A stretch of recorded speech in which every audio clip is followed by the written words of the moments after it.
Hey, what's going on, everyone? I am back for another Slim Sports interview. And as always, I am your host, Jay Slim.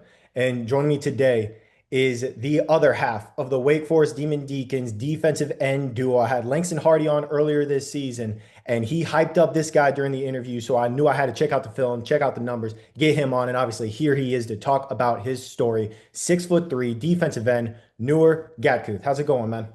I'm great. I'm doing good. How are you doing? I'm doing great, man. Excited to get you on. Langston hyped you up, and rightfully so. I saw the highlights. I saw you putting quarterbacks in the dirt, dropping into coverage.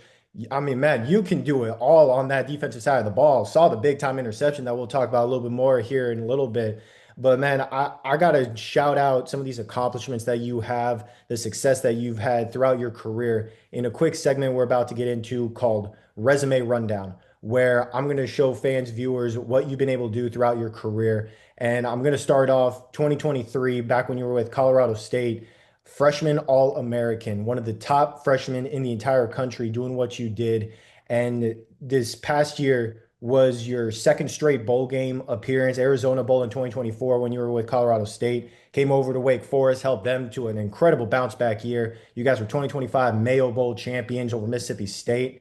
And you yourself, you were one of the top Canadian players in all of college football, and you were recognized on the Cornish Trophy finalist list, where it's given to the top Canadian player in the entire country. And obviously, you put up the numbers and had the film to show them why you were one of the best. And this was year one for you with Wake Forest, but it was also year one for the head coach in Jake Dickert. He came in and he's trying to reestablish the culture, get them back to a winning season after a rough year in 2024 under the previous coaching staff.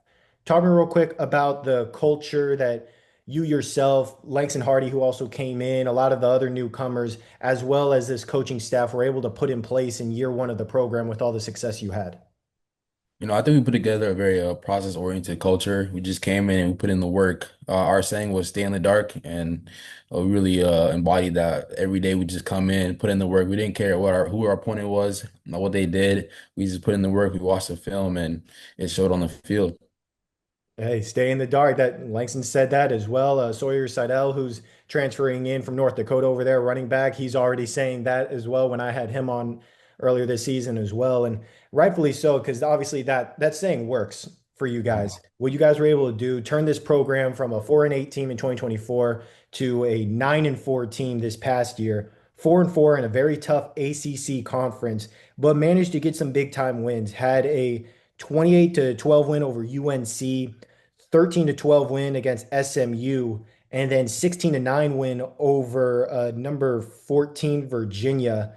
And obviously, that speaks to the defensive capabilities that you guys had, being able to hold these opponents to low scoring outings. And the defense went from second to last in points allowed per game back in 2024 before you ended up getting there to seventh in the ACC this year. Went from allowing 32 points per game to 22, cut that down by 10. Went from being last in yards per game to fourth, cut that down by over 100 yards allowed. Just absolutely incredible growth for the defense in just 1 year, obviously, with a lot of newcomers to this roster.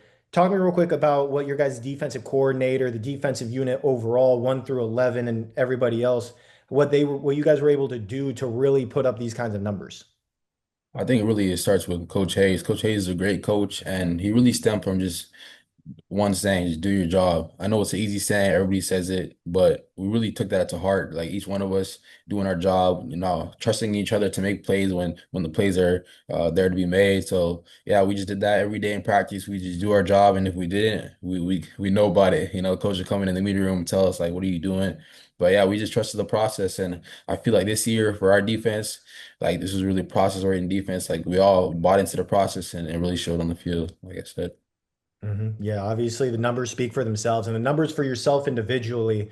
You put up 39 total tackles, 8.5 TFLs, had 6 sacks. That big time interception that I mentioned before, where that interception I believe came against Oregon State, and then you had, let me see, 6 tackles and a sack in that Oregon State game as well. Going against North Carolina, 4 tackles and a sack there. Virginia Tech, 3 tackles, 1 sack, 2 total TFLs. And just time after time, you were able to get to the quarterback, get into the backfield, do whatever you needed to do. but that wasn't the case at the start of the season. In I believe the first 4 games of the year, you had half a TFL total, and that came against Western Carolina. But then going from game 5 on throughout the rest of the season, you had at least one TFL, if not more, able to really get past the offensive line, use your athleticism, that burst of speed to become more consistent game after game, week after week. Talk to me real quick about how you were able to really find your groove and develop that consistency throughout. But what's crazy is I actually had 2 sacks against Western Carolina, but both of them got called back. One was a face mask penalty, and then the other one they said that he threw it.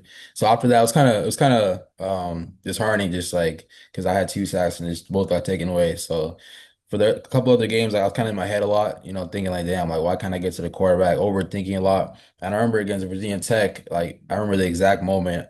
It was like halftime, I think. And I was thinking, I'm like, damn, like I still don't have any sacks from the season. And I just started praying. I was like, God, I fully trust you.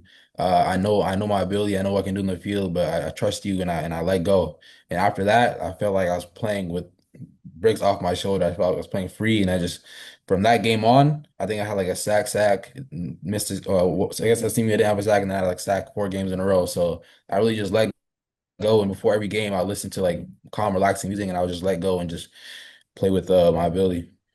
Hey, there you go, man. And obviously, you were able to do a whole lot throughout the year, put up a whole lot of highlight plays. And I want to talk about some of them in a segment that I like to call Make That Play, where I'm going to show off what I feel like were your top 3 highlights from this past season, doing what you do best, putting people in the dirt. But obviously, I'm just a stats guy. I'm just a fan in the stands. You're the one on the field doing what you do best. So, what would you say was your best play from this past season? I think my best play, I feel like a lot of people wouldn't even call it a good play, but for me personally, I think it was my best play. It was when it was against Georgia Tech and I was the end and I had the third receiver, which was like a little slot, and I had to guard him 1-on-1, and he did like a little comeback route and he caught the ball, and I ended up diving, clipping his ankles and tackling him on third down. Most people would think this thing is a regular play, but for me as being like a defensive end, not really dropping back into covers, like that was like a real big play in that game. So people might say like the pick was the biggest play or one of my sacks, but I truly believe that was my best play of the season. Hey, that's awesome. That speaks to the IQ that you have. Obviously, you're right. Defensive ends, you don't see them drop back into coverage very much. And obviously, you had the athleticism to do just that. And you were able to do that to get that interception that I mentioned before against Oregon State. But I'm not going to talk about that yet because that's at number 2 on my list. I'm going to go with number 3 real quick. And that's your 10-yard sack against Oregon State. Coming in that same game, you ended up hitting a nice little swim move right past the block, had a straight line to the quarterback, and you could see the fear in his eyes as you put him in the dirt, pulverized him right off the bat, right off rip. That's at number 3. Number 2 is that interception coming against the Beavers, dropped into coverage, and you didn't just drop back, 5 yards. You were covering that guy. It looked like you guys were kind of in man coverage. He ran looked like a deep drag route type of thing, and you stayed with him right on his hip all the way, and the quarterback threw it. You cut in front, diving catch for the interception. Boom, turnover, got your team the ball back there. Number 1, I've got to go with the strip sack against Virginia, where you powered through the block around the edge, ended up colliding with the quarterback, hit him really hard, so hard, he lost control of that ball. Ball ended up getting fumbled, and you got a big time turnover to get Wake Forest the ball back. So, obviously, a whole lot of plays throughout the season. That's just 3 of what I thought were your best ones. Obviously, that Georgia Tech one, very talented athleticism that you had there. And you were able to be utilized so effectively in this defensive scheme overall. We mentioned how, your coaching staff, the teammates, you guys all hold each other accountable. And if you messed up because they're going to let you know. But obviously, with the numbers and the results that you were putting up, you were able to really succeed in this scheme. How would you say they were able to utilize your elite athleticism, your ability to get into the backfield and drop into coverage? How would you say you were utilized effectively? So I feel like even speaking with Langston, because this is the first year one of our coaches told us that they used defensive ends as droppers on third down. So me and Langston were like one of the first guys in a long time that they've actually used defensive ends instead of linebackers on third down to drop and rush. So like our coach knowing Coach Hayes trusting in us to be able to drop back and also be able to rush is it was amazing because he knew like our athletic ability. He knew that, we can drop, we can move. So him trusting us to do that opened up a lot of things for us. We can drop, we can rush, and also mess up the offense because there's a lot of times where you see me free off the edge because the offense thinking I'm dropping, but I'm actually rushing. So it really helped me out in a lot of ways. Hey, there you go. Obviously, able to utilize your talents in a lot of different ways for these NFL scouts to check you out and say, okay, he can do a multitude of things at the professional ranks, even as well. And you mentioned him, I've mentioned him, Langston Hardy, obviously a part of what was a dominant defensive line group. Yourself, Gabe, you guys all had 5+ sacks throughout the season. I mean, that's just three of so many talented guys that were able to get into the backfield. Talk to me real quick about the defensive line specifically and how you guys were able to thrive at such a high level of getting into the backfield, getting these TFLs and these sacks.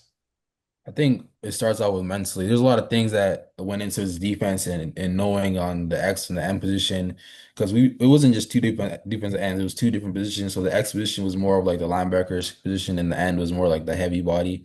And so Gabe played end and then me and Langston played X. But there's a lot of things we needed to know to be able to play fast. And I feel like all of us are smart guys and we study film a lot. Me and Gabe were roommates actually. That was one of my best friends at college. So me and him would just be in our apartment studying film, and that just helped us play as fast as we possibly can. Knowing what the offense is doing, knowing what we're doing, it's easy to play off that because of our athletic ability.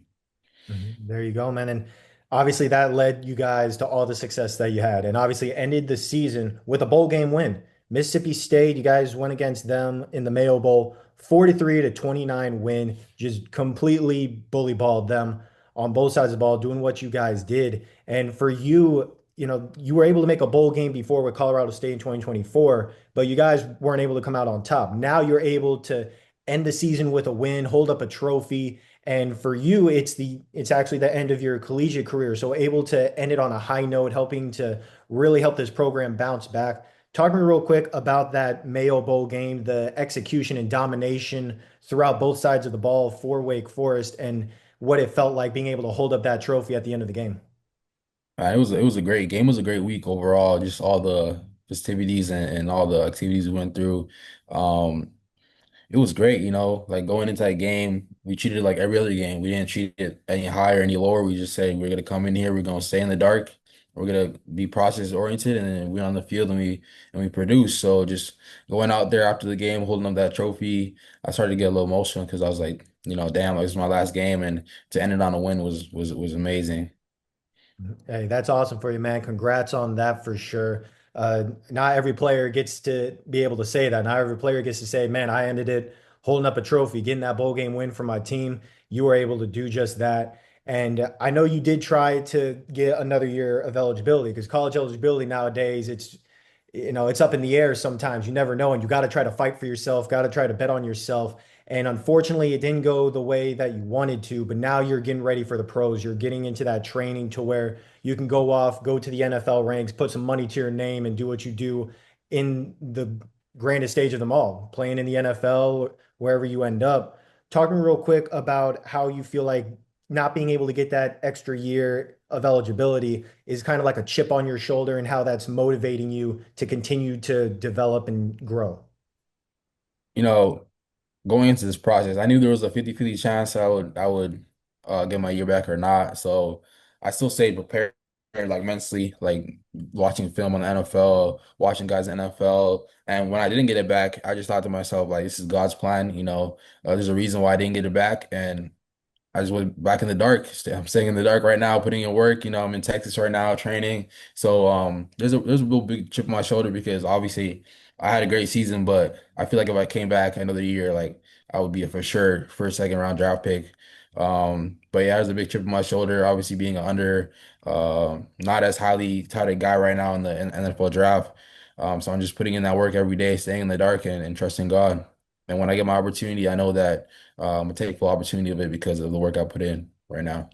Hey, definitely, man. I can't wait to see what NFL team is able to take a chance on you and put you on their roster, show people, hey, check out this guy. He's going to put your quarterback in the dirt at the highest level possible. And you yourself, you got to play alongside a great group of players all throughout. Obviously, Langston Hardy being one of them. We mentioned Gabe, and I mean, offense, defense was just full of absolute dogs for Wake Forest. And I want to give you a chance to shout some of them out just the same way that Langston shouted you out in this segment we're about to get into called Who's Up Next, where you have the opportunity to shout out some names that I can have on the podcast, get them to talk about their careers, their stories, just as you're doing now. So, who would you say is up next on the Some Sports podcast? I'd say Mateen Igbroba. He's at Texas Tech right now, and I feel like he's going to be a first, second round draft pick next year. He's a great guy, great dude, and he's just a dog on the field. He plays D tackle. Obviously, Gabe's a great guy. I also feel like he's going to be a draft pick next year. So those two guys are definitely going to be a problem next year in college football, as well as Langston Hardy. Oh, absolutely, man. Yeah. All three of them dogs. I mean, they just from what I saw from Wake Forest, they're incredible. The other guy, you said he was at Texas Tech, correct? Yeah, he just transferred to Texas Tech right now this year. He's at Texas. Yeah, I mean, obviously Texas Tech it has such a great culture there, so he's going to do a phenomenal job there as well. And those are great names for who's up next. Now we've got to talk about what's next real quick. Obviously, we know that you're going to the pros. You're in the dark right now, training, doing what you do best. How are you looking to really grow your game even further? Obviously, you showcased your athleticism, your ability to be in the pass rush, drop back into coverage, stop the run game, all that stuff. What are you looking to really increase your skill set on specifically to go into the pros at that next tier? I'm currently putting on a little bit of size, a little bit of weight. I played this season around like 238.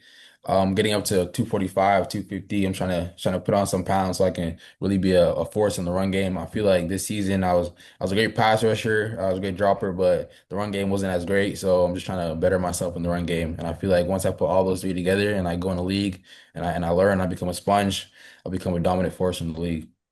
Hey, there we go, man. Like I said before, I can't wait to see where you end up in the NFL. Obviously, you showcase what you could do in the ACC, one of the top conferences in college football. Can't wait to see what you do in either the NFC, AFC, whatever team you help out, helping them get to the Super Bowl. I'm already calling it. You're going to have great things ahead of you, man. Beyond blessed that I was able to get you on this podcast, talk to you, get you to tell your story, talk about your career, man. Thank you so much for taking time out of your busy schedule, staying out of the dark for just a little bit, going back into the dark after this to hop on the podcast.